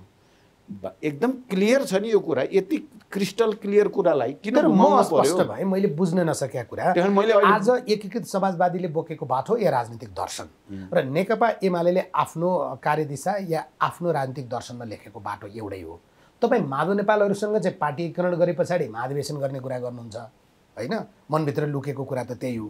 उहाँहरूसँग तपाईँ नजिक पनि हुनुहुन्छ, मित्रता पनि छ। अनि केपी ओली जुन उहाँको पनि कार्यनीति त्यही लेखाएको छ, राजनीतिक दस्तावेजमा त्यही लेखाएको छ, उहाँलाई पुरै शत्रु र गैर कम्युनिस्ट देख्नुहुन्छ। मैले फेरि पनि के भन्न चाहन्छु भने पहिलो कुरा त राजनीतिमा पनि माधव नेपाल र केपी एउटै म देख्दिनँ। मैले 3 वर्ष त्यहाँ भएका बहसहरू छलफलहरूमा जे देखेँ, माधवजी गणतन्त्रप्रति र समाजवादतिर जानुपर्छ भन्ने कुरामा क्लियर भिजनमा हुनुहुँदो रहेछ। केपी चाहिँ कन्फ्युज्ड, उहाँले भन्न एउटा भन्ने गर्न अर्को गर्ने त उहाँको विशेषता नै हो। केपीजीको विशेषता नै हो क्या त्यस्तो। अब पहिला पनि अलिअलि त थाहा थियो, त्यो पनि होइन। मैले के गर्थेँ भने साथीहरूले मलाई भन्थे केपी यस्तो छन् भन्ने तँलाई थाहा थियो नि त, अनि किन फेरि चाहिँ एकता गर्न गएको भनेर। पहिला त लिखित गरिया थिएन, त्यसो भएर धोका दिया हो केपीले भन्ने परेको थियो। अब त लिखितै दस्तावेजै बनाएपछि त के होला र भनेर गरेको फेरि त्यस कारण मैले फेरि गहिरो कुरा भन्न के खोजेको भने माधवजीको र केपीजीको विचारमा पनि फरक रहेछ भन्ने कुरा चाहिँ मैले प्रष्ट नजिकबाट देखेँ। पहिलो कुरा अहिले पनि छ, दस्तावेज एउटै छैन, त्यहाँ फरक छ। समाजवादतिर जाने कुरामा, इतिहासलाई हेर्ने कुरामा छ, तर व्यवहारमा चाहिँ फेरि माधव नेपालले डे वानदेखि केपी चाहिँ कपटी छन्, जाली झेली छन् भन्ने कुरा भनेको उहाँले जे भन्नुभयो त्यही पुष्टि भयो। त्यस कारण माधवसँग त म स्वतः नजिक हुने भयो नि त। केपीले त्यसो नगरेको भए त एकता त मैले त केपीसँग गरेका थिएँ नि त। त्यो जालझेल धोका बेइमानी चाहिँ नगरेको भए त त्यही स्थिति रहिराख्थ्यो नि। त्यसकारण यसमा कुरा के छ भने यो विचारकै कुरा छ, राजनीतिकै कुरा छ। एकीकृत समाजवादी र तपाईँहरूसँग विचारको हिसाबले पछिल्लो दिन अलि नजिक या तपाईँको एकजना मित्रै त्यहाँ हुनुहुन्छ जनता समाजवादी, उनीहरूसँगको राजनीतिक सहकार्य या पार्टी एकीकरण, यी विषयमा पनि तपाईँहरू के कुरा गर्नुहुन्छ? होइन, कुरा हाम्रो भइ नै राखेको छ। मैले अघि भने कि हिजो माओवादी आन्दोलनमा सँगै भएका साथीहरूसँग पनि गम्भीर ढङ्गले आत्मसमीक्षा गर्ने प्रक्रिया अगाडि बढिराखेकै छ र हामी सहकार्य र संवादबाट एक ठाउँमा पुग्नुपर्छ भन्नेमै छ। त्यसै गरी जनता समाजवादी पार्टी भन्नुहोस् या चाहिँ अहिले एकीकृत समाजवादी माधवजीले नेतृत्व गरेको पार्टीसँग त हाम्रो झन् गम्भीर ढङ्गले नै हामी गठबन्धनमा पनि सँगै छौँ। प्रतिगमन विरोधी आन्दोलनमा पनि हामी सँगै भएर पुरै हातेमालो गरेरै गरेको कुरा भयो। त्यसले गर्दा विचार, राजनीति र भावनाको हिसाबले पनि हामी नजिक छौँ। उहाँहरू तपाईँहरू त्यति मात्रै होइन, तपाईँले विचार केही छोड्ने, उहाँहरूले विचार केही लिने, त्यस्तो हुन्छ होला। त्यसरी चाहिँ अहिले मलमला उक्त हामी केही पनि गरेका छैनौँ। अहिलेको आवश्यकता भनेको हाम्रो बिचमा राम्रो सहकार्य हो। आउने चुनावमा यो गठबन्धनलाई सँगै लिएर जाने हो। त्यसमाथि वामपन्थीहरूको चाहिँ अझ बढी चाहिँ एजेन्डा मिल्ने भएको हुनाले अझ घनिष्ठ सम्बन्ध बनाउने हो। तर गठबन्धनसँगै र नेपाली कङ्ग्रेससम्मलाई पनि हामीले लिएर जानुपर्छ, किनभने नेपाली कङ्ग्रेससँग सबै ठाउँमा त हाम्रो मिल्दैन, प्रतिस्पर्धै मुख्य हुन्छ। तर हामी गठबन्धनमा सरकारमा सँगै भएको हुनाले फेरि निश्चित ठाउँहरूमा हाम्रो तालमेल पनि हुन्छ, हुनसक्छ, विगतका पनि अनुभव छन्। त्यही कारण हामी गठबन्धनलाई बलियो बनाउनेमा छौँ। र वामपन्थीको कुरा गर्दा उनीहरूको बिचमा त अलि राम्रो अन्डरस्ट्यान्डिङ बनाउनुपर्छ भनेर छलफल भइरहेको छ। देशभरिबाट कार्यकर्ता आउँछन्, ती कार्यकर्ताले एउटा सन्देश लिएर जानुपर्छ। त्यो जाँदाखेरिमा चाहिँ आउँदो उपचुनाव, राष्ट्रिय सभाको चुनाव, वैशाखका लागि तोकिँदै गरेको सम्भवतः स्थानीय चुनाव या आउँदो मङ्सिरसम्म हामीले गर्ने प्रादेशिक र सङ्घीय चुनाव, त्यो चुनावसम्म 3वटा दल जसपा, एकीकृत समाजवादी र माओवादी केन्द्र चाहिँ कम्तीमा पनि गठबन्धनमा रहिरहन्छन्। हामी यसरी नै चुनाव लड्छौँ भनेर पठाउने हो। अब हामीले पठाउनु त 5 दलकै बिचको जो गठबन्धन छ, यो गठबन्धनलाई लिएरै चुनावमा जाने भन्ने नै हुन्छ। काङ्ग्रेसमा के चलो छ सर? थाहा छ मलाई, तर पनि अन्ततः कङ्ग्रेस पनि यो गठबन्धनलाई बचाउँदा नै कङ्ग्रेसलाई बढी फाइदा छ। मलाई लाग्छ कङ्ग्रेसको नेताहरू र जिम्मेवार कार्यकर्ताहरूले यो कुरा महसुस गर्नुभएको पनि छ। यो गठबन्धन तोडेर कङ्ग्रेसको हित हुनेवाला छैन। यो गठबन्धनलाई बलियो बनाउँदा नै कङ्ग्रेस बरु 1 नम्बर पार्टी बन्ने सम्भावना हुन्छ भन्ने बुझाइ चाहिँ सिनियर र सिरियस काङ्ग्रेसका नेता कार्यकर्तामा छ। 3टा पार्टी 1 नम्बर कसरी हुन्छ? तपाईँ माओवादीलाई 1 नम्बर बनाउने भन्नुहुन्छ, केपी ओली 2/3 ल्याउने, ढोकाबाट चाहिँ माला लाएर भित्र छिर्ने भन्नुहुन्छ, काङ्ग्रेस पहिलो। 3टा पार्टी पहिलो हुँदैन नि? हुँदैन। त्यो त भोलि चुनावले देखाउँछ नि त को हुन्छ। त अहिले त सबैले त चुनावमा जाँदा त आफूलाई पहिलो बनाउने भनेर त जोड त गर्छन् नै। पहिलो को हुन्छ भन्ने कुरा त चुनावपछि थाहा हुन्छ। तर तपाईँ चाहिँ बडो गजबसँग स्वीकार गरिदिनु भयो होइन? हामीसँगै हिँड्यो भने काङ्ग्रेस तिमी पहिलो हुन्छौ, भनेपछि माओवादीले त पहिलो हुने रेस त छोड्यो नि। होइन, अब कङ्ग्रेसको दाबी बढी जो देखिया छ नि, हामी त भइहाल्छौँ भने पहिलो हुने सम्भावना नै हो तपाईँहरूको दाबी हो भने पनि गठबन्धनमा बसेर जाँदा तपाईँ पहिलो हुने सम्भावना बढिरहन्छ। यो गठबन्धन तोड्नु भयो भने त्यो सम्भावना रहँदैन पो भनेको त मैले। पहिलो भइहाल्छ भनेर। तर उहाँहरूलाई झस्काको झस्कै गरिदिने अनि तपाईँहरूको सपनामा पानी हालिदिने कुरा चाहिँ के हुन्छ भने केपी ओलीलाई त अहिले जसरी पनि गठबन्धन तोडाउनु छ। उहाँले काङ्ग्रेस कहिलेसम्म तिम्रो औँला उनीहरूलाई समात्न दिन्छौ, छोड देऊ भनेर सार्वजनिक आह्वान गर्नुहुन्छ होइन? एमसिसीको नाममा तपाईँहरूलाई झस्काइदिइरहनु भएको छ। गठबन्धन त त्यही कारण चाहिँ अब त कतै विलखबन्धनमा पर्ने हो कि? पर्दैन, मलाई त्यस्तो लाग्दैन। मेरो प्रधानमन्त्री शेरबहादुर देउबाजीसँग अहिले अब नवनिर्वाचित सभापति पनि हुनुभयो। एकलौटी अहिले त 82% भन्दा बढी कति शक्तिशाली भएर आउनुभयो होइन? उहाँसँग मेरो जति छलफल भएको छ, म कहीँ कतै त्यस्तो गन्ध पाउँदिनँ कि गठबन्धन तोड्ने, अरूसँग गएर मिल्ने, यो चाहिँ उहाँले गर्नुहुन्छ भन्ने मलाई कहीँ पनि लागेको छैन। उहाँ स्पष्ट हुनुहुन्छ। एमसिसी भन्ने तातो पेडाले छ नि त। अब पहिलो कुरा त्यहाँ गठबन्धन यस अर्थमा चाहिँ टुट्दैन। नम्बर 2 एमसिसीको कुरा भन्नुभयो, उहाँले राम्रो बुझ्नु भएको छ केपीको खेल के हो भन्ने कुरा चाहिँ उहाँले राम्रो बुझेको देख्छु मैले। तपाईँले कार्यकर्तालाई बुझाइदिनु पर्यो राष्ट्रिय सम्मेलनमा। टुटाएदेखि एमसिसीलाई साथ दिन्छु यो भनाइ नै बेइमानीपूर्ण छ। यो कुनै काङ्ग्रेसलाई एकलौटी सरकार चलाउन दिन्छौ, काङ्ग्रेसलाई एकलौटी चलाउन दिन्छु भन्ने भनाइ नै इमानदारिताको भनाइ होइन। यो कुनै राजनीतिक भनाइ होइन। के हो त्यो एमसिसी प्रति एमालेको धारणा के हो भन्ने आउनु छैन। गठबन्धन तोड्यो भने भोट हाल्छु, यस्तो पनि हुन्छ नेताले बोल्ने भाषा? यस्तो पनि चरित्र हो, राजनीतिक चरित्र हो? अनि एकलौटी चाहिँ चला म एमसिसी पास गरिदिन्छु, एमालेको धारणा के हो? त्यो आउनु पर्यो नि जनताको बिच। होइन, हिजोको दिनमा सभामुख लगाएर तपाईँले चाहिँ अड्काइ गर्नुभयो नि। त्यो होइन, अड्काएको केपी ओलीले हो। यो कुरा प्रष्ट होस्। प्रश्न पार्दिनुहोस् त। प्रश्न भने नि मैले यही हो नि, भनेपछि भएन त त्यही हो नि। तपाईँले अग्नि सापकोटा या कृष्णबहादुर मोहरालाई सुन न, उहाँ प्रधानमन्त्री हुनुहुन्थ्यो, क्याबिनेट उहाँले जे भने त्यही हुन्थ्यो। क्याबिनेटबाट रिसिभ गरेर ल यसो गर भनेको भए चाहिँ के हुन्थ्यो भन्ने कुरा उहाँले देख्नुहुन्थ्यो नि त। अहिले त्यो काम त्यो पनि होइन। कुन दिन उहाँले ल टेबल गर भन्नुभयो र अनि सभामुखले गर्दिन भन्नुभयो, त्यत्तिकै बोलेर हुन्छ? मान्छेलाई उल्लु बनाउने हिसाबले बोलेर हुन्छ? उहाँले तपाईँका विषयमा त ज्ञानेन्द्रसँग 5 बुँदे गरे नि। अब त्यस्तो यति वाहियात कुरो मलाई त अब लाजै लाग्छ क्या। कसले भनिदियो त्यत्तिकै?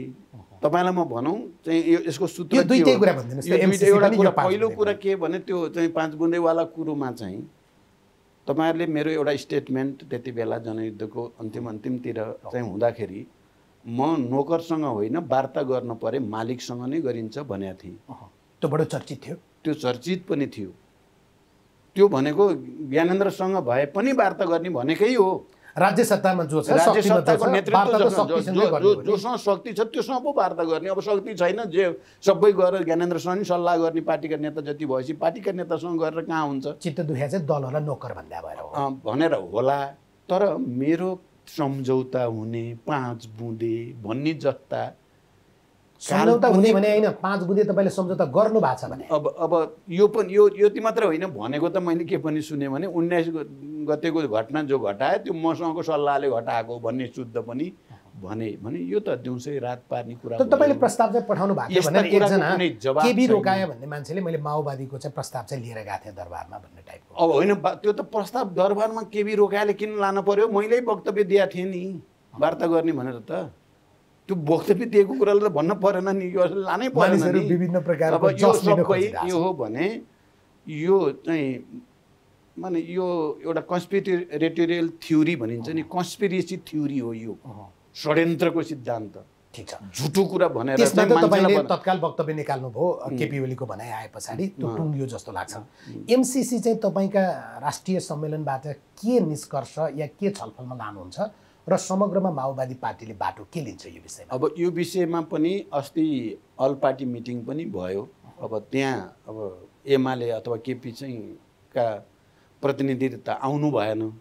प्रधानमन्त्रीले पटक पटक सर्वदलीय बैठक बोलाउनुहुन्छ समस्या समाधान गर्नको लागि, ओलीजी जानुहुन्न। यसबाट नेपाली जनताले बुझ्न पर्यो क्या यो कति चाहिँ हठी, कति घमण्डी, कति चाहिँ अलोकतान्त्रिक निरङ्कुश प्रवृत्ति होला भनेर बुझ्न पर्यो क्या जनताले। सभामुखले अनि मैले बाटाका मान्छेलाई प्रधानमन्त्रीलाई पार्टी भन्छु बनाइदिनु क्या, भयो नि त। मैले प्रधानमन्त्रीलाई भने थियो अब तपाईँले बोलाउनुहुन्छ बैठक, सिंहदरबार बोलायो भने आउनुहुन्न, बालुवाटार बोलायो भने आउनुहुन्न, तपाईँ बोलाइराख्नुहुन्छ। यसो धेरै गर्नभन्दा प्रधानमन्त्रीजी तपाईँ र म बरु केपीजीकै जाउँ पनि भने मैले एकचोटि। तपाईँले त्यसरी भन्नु? त्यसो नि भने बालकोट जाने तपाईँ? बालकोटै बरु प्रधानमन्त्री समेत क्या यो समस्या त तपाईँ समाधान प्रधानमन्त्री गर्नुपर्यो। जानुभयो भने तपाईँ जानुहुन्छ बालकोट? जान्छु, म जान्छु। कस्तो लचकता है मैले तपाईँको? म किन नजाने? देशको समस्या समाधान गर्नको लागि बालकोट नजाने भन्ने त के छ र? मैले त हिजोको दिनमा त फोन उठाउनु भनेको भने मैले फोन गरेँ, प्रचण्डले फोन त्यो उठाएन। त गलत कुरा हो। म उहाँले गरेको फोन मैले उठाइराखेकै हुन्छु।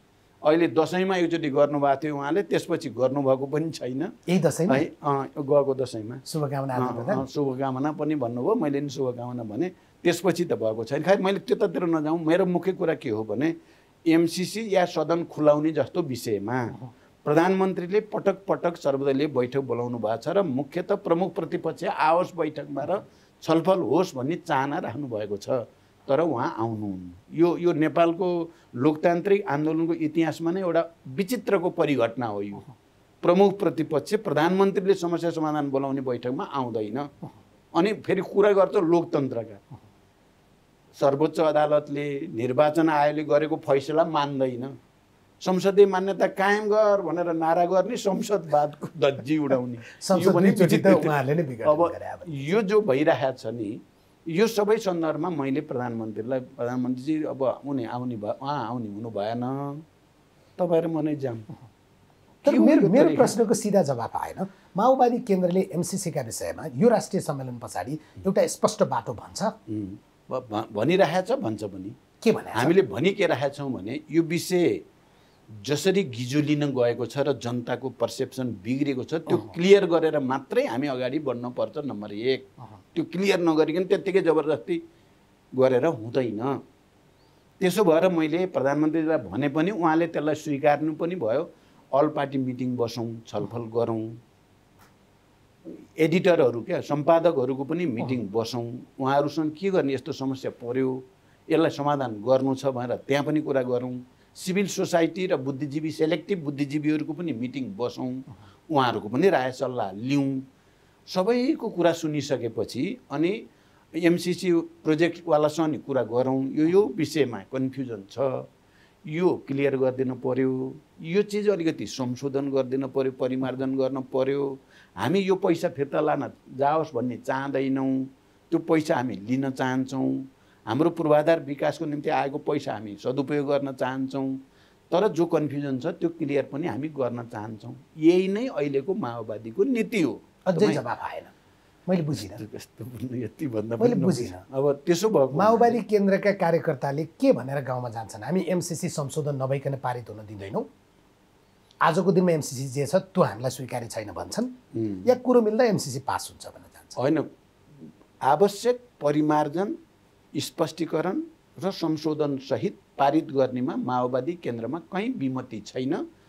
यथास्थितिमा नै जस्ताको तस्तै हुँदैन भन्ने कुरामा पनि काङ्ग्रेसले त्यो प्रस्ताव ल्यायो भने देव गुरुङकै भाषा सापट लिने हो भने तपाईँको नेता हो नि उहाँ होइन, उहाँको भाषा सापट लिने हो भने यथास्थितिमा काङ्ग्रेसले यो प्रस्ताव संसदमा लान खोज्यो भने बरु गठबन्धन टुट्न पनि सक्छ। त्यस्तो अब गुरुङजीले कुन सन्दर्भ प्रसङ्गमा भन्नुभयो त्यो उहाँको कुरा। गुरुङजी लीलामणिजीहरू त यसको विरुद्धमा उहाँहरू अलि बढी त्यसमा भनिराख्नु भएको छ, त्यो कुरा पनि हामी छलफल। तर फेरि मलाई के लाग्दैन भने पार्टीले एउटा डिसिजन गरेपछि उहाँहरूले मान्नुहुन्न भन्ने मलाई लाग्दैन। हामी त्यो भाषा त पार्टीको भाषा अहिले कुनै निर्णय संस्थागत भाषा पनि होइन। हामी आवश्यक परिमार्जन, स्पष्टीकरण र संशोधन सहित यसलाई अगाडि बढाउनेमा छौँ। अर्को तपाईँले समीक्षा गर्नुपर्ने बेला बेलामा भन्नुहुन्छ होइन, मलाई त छोड्नु मन छ, मलाई त अब आरामै त पाउनुहुन्न होला तपाईँले होइन, त्यहाँबाट बाहिर आउनु मन छ, तर साथीहरू मान्दैनन्, यो विषय चाहिँ समीक्षा गर्नुहुन्छ? अब यो त समीक्षा हुन्छ नै, किनभने विचार र नेतृत्व अन्तर्सम्बन्धित कुरा हुन्। नेतृत्व भन्ने दुईटा खालको हुन्छ, एउटा फर्मल लिडरसिप, औपचारिक नेतृत्व कमिटी हुन्छ, त्यो कमिटीमा एउटा अध्यक्ष हुन्छ, एउटा सचिव हुन्छ, उपाध्यक्ष हुन्छ, आदि इत्यादि पदाधिकारी कार्यविभाजन हुन्छ, काम गर्ने हुन्छ। एउटा त्यस्तो नेतृत्व हुन्छ, त्यो 5-5 वर्षमा बदलिराख्छ या के गर्छ।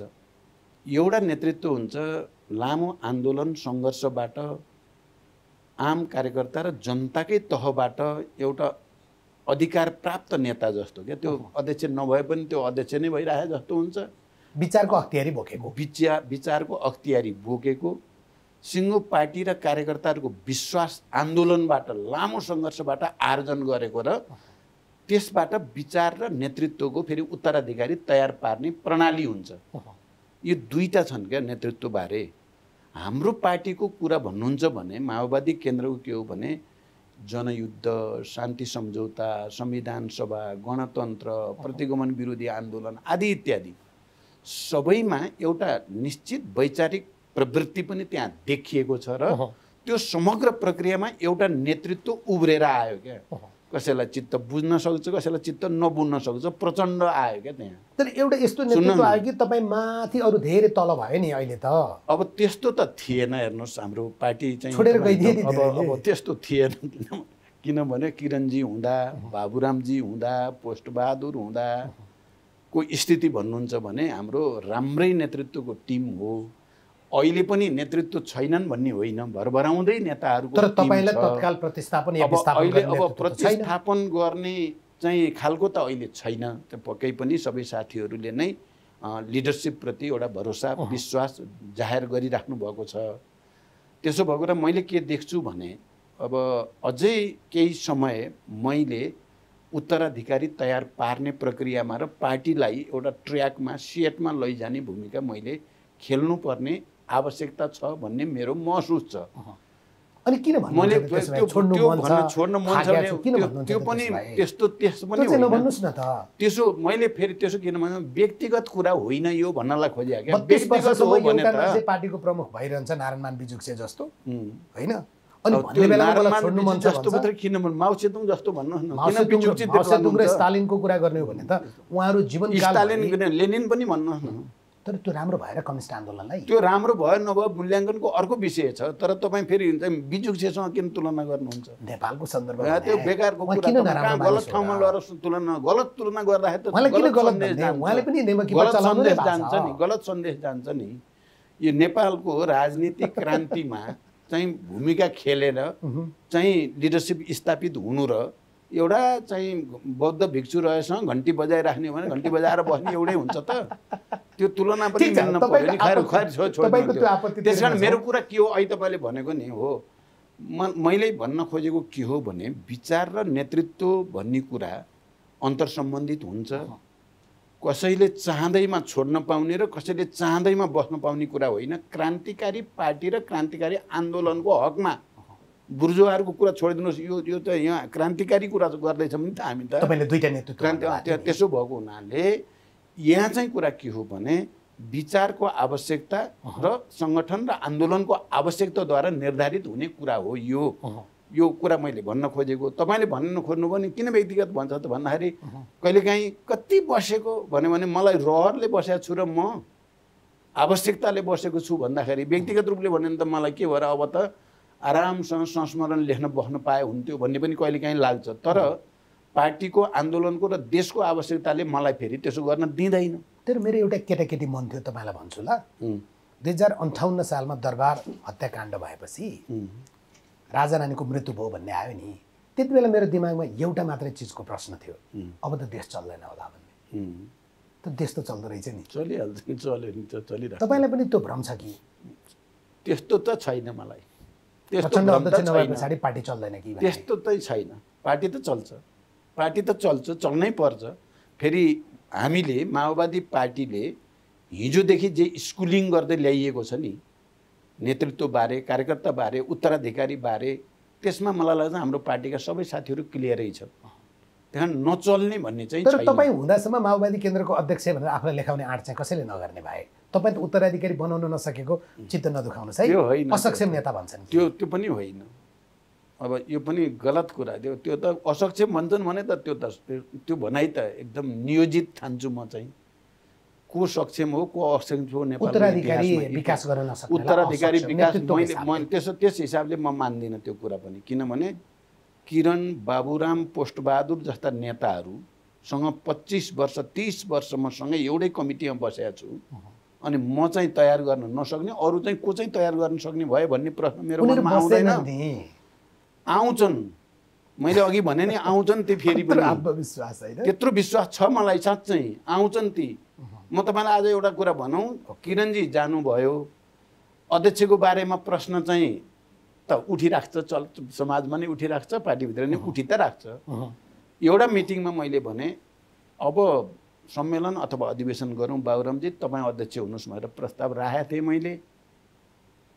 यो कुरा मैले बाहिर अहिलेसम्म भनेको थिइनँ, आज म तपाईँलाई भनिदिन्छु। बाबुरामजीलाई सोधे पनि कति सालको कुरा थियो?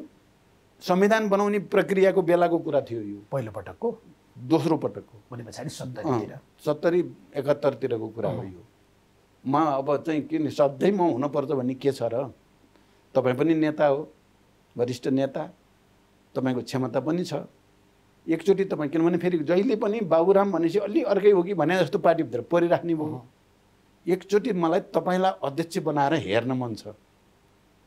त्यो कुनै नियोजित थिएन, तपाईँ अहिले मनभित्र होइन, साँच्चै कमिटीको बैठकमा, कमिटीको बैठकमा भने कतिपय साथीहरूले हतार गर्नुभयो, तपाईँले अध्यक्ष छोड्न पनि भन्नुभयो।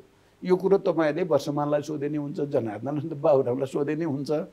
साँच्चै भनेको थिएँ मैले, साँच्चै नै एकचोटि बाबुरामजीलाई अध्यक्ष बनाएर हेरौँ न त चाहिँ। त्यसो भएपछि बाबुरामप्रति कतिपय साथीहरूको शङ्का उपशङ्का आग्रह पूर्वाग्रह नि मेटिन्छ। बाबुरामजीले होल पार्टीलाई राम्रो लानुभयो भने त्यो राम्रै कुरा पनि हुन्छ पार्टीको लागि। यो भावनाको साथ भनेको थिएँ म। अनि मलाई बस्न खोजेको भन्ने आरोप त म माथि मिल्दैन। म अहिले मेरो परिवारभित्र या समग्र उसमा जो परिस्थिति मैले भोगिरहेको छु, मैले अध्यक्ष हुन मन लागिराख्ने भन्ने हो र मेरो स्थिति। एउटा व्यक्ति प्रचण्ड भन्दा तपाईँ आजको दिनमा परिवारसँग बस्दै हुन्थ्यो, खास गरी सीताजीसँग बस्दै हुन्थ्यो, किनभने तपाईँ पनि एउटा पति पनि त हुँदै हो नि होइन, त्यो पनि त पाटो हुन्छ। त्यसो भएको हुनाले मेरो भनाइ के हो भने, अब तपाईँले अहिले एकचोटि भन्नुभयो नि, आन्दोलनले झन्डै झन्डै संस्था जस्तो बनाइदियो प्रचण्डलाई। माओवादी केन्द्रको लागि मात्रै हुँदै होइन, यो राष्ट्रको लागि नै अझै केही समय मैले एक्टिभली जिम्मेवारी पुरा गर्नुपर्छ भन्ने मलाई लाग्छ। त अब गर्नुहुन्छ के? तर केही तपाईँका आलोचकहरू चाहिँ प्रचण्ड त सकिनुपर्छ नेपाली राजनीतिबाट, माओवादी पार्टी पनि सकिनुपर्छ भन्छन्। त्यो हिजो जनयुद्धको बेलामा नि भन्थे, त्यसो भएर त टाउको काट्ने कुरा भए, सारा भए, संसारै लाग्यो, सिद्ध्याउनै पर्छ, मारेरै सिद्ध्याउनु पर्छ, टाउकै काट्न पर्छ, झोलामा ल्याउनु पर्छ, 50 लाख चाहिँ एउटा टाउकाको मूल्य भन्ने त घोषणै भएकै हो नि। घोषणा गर्ने सरकारको प्रधानमन्त्रीको नाम सम्झना छ, छँदैछन्, यो सबै त छँदैछ। अब त्यो यो पनि राजनीतिको डाइनामिक्स भनौँ न, गतिशीलता। शेरबहादुरजीलाई 50 लाख भनेर अब शेरबहादुरजीलाई फेरि लाग्छ के भन्दाखेरि प्रचण्डले त मलाई त उस्तै पऱ्यो त मार्नै खोजेको थियो नि त्यो बाँके कि उताबाट धनगढीबाट नेपालगञ्ज आउँदाखेरि भएछ मलाई थाहा पनि थिएन त्यो मेरो चाहिँ दिमागमा भएको कुरा नै म त्यस्तो काम गर्ने मान्छे पनि थिइनँ के त्रुटि भयो अर्कै ठानेर चाहिँ भयो तर पनि शेरबहादुरजीको मनमा त माओवादीले चाहिँ त मलाई सिद्ध्याउनु खोजेको थियो अब मेरो मनमा पनि काङ्ग्रेसले त मलाई त सिद्ध्याउनु खोजेको थियो तर त्यो त इतिहासको कुरा भयो अब त हामी नयाँ आवश्यकता राजनीतिमा सबै चिज जायज हुँदो रहेछ राजनीति र प्रेममा पनि भन्ने हुन्छ नि त प्रेम र युद्धमा भनिन्छ नि त्यस्तै हो यो तपाईँ पनि रोमान्टिकै हुनुहुन्छ अर्को राष्ट्रिय सम्मेलनले बोल्नै पर्ने लिनै पर्ने बाटो भनेर चाहिँ मैले तपाईँको एउटा नेतासँग अन्तर्वार्ता गर्दा जनवादी क्रान्ति हामीले सम्पन्न गऱ्यौँ समाजवादमा जाने हो संविधानमा पनि लेखा छ भन्नुभएको थियो समाजवादको राजमार्ग चाहिँ बनाउनु भएको छ प्रतिवेदनमा अब हामीले 21औं शताब्दीमा समाजवादको कस्तो चाहिँ बाटो हुन्छ भन्ने बारेमा नै केन्द्रित हुन्छ यो बहस अहिले राष्ट्रिय सम्मेलन र समाजवादको पनि अझ नेपाली बाटो कस्तो हुन्छ नेपाली मोडेल के हो भन्नेमा नै केन्द्रित हुन्छ अहिले त्यही कारण हामी त्यही चिजमा नै हाम्रो मौलिकता माओवादी केन्द्र भने अरूभन्दा भिन्न हो भन्ने कुरा हामी त्यही मोडेलको प्रस्तुतिबाट त्यसको रणनीतिक कार्यनीतिबाट र मैले अघि तपाईँलाई भने नि अब यो पार्टीलाई फेरि रूपान्तरण क्रान्तिकारी ढङ्गले गर्ने जनतासँग लहर जोड्ने श्रमसँग जोड्ने उत्पादनसँग जोड्ने अनि सरकार सदन सडकका सबै कामहरूलाई समायोजित रूपले जनताको समृद्धिको यात्राको लागि मरिमेटेर काम गर्ने भन्नेतिर आउँछ अहिले यो पार्टी दुईवटा राजनीतिक दलले चाहिँ एउटाले विधान सम्मेलन गर्यौँ भन्यो अर्कोले पछाडि गर्छौँ भन्यो र नेतृत्वमा मात्रै केन्द्रित भएर एउटाले खल्तीबाट झिकेर चुनावकै माध्यम जसो भन्यो अर्कोले त लोकतान्त्रिक अभ्यास नै गर्यो होइन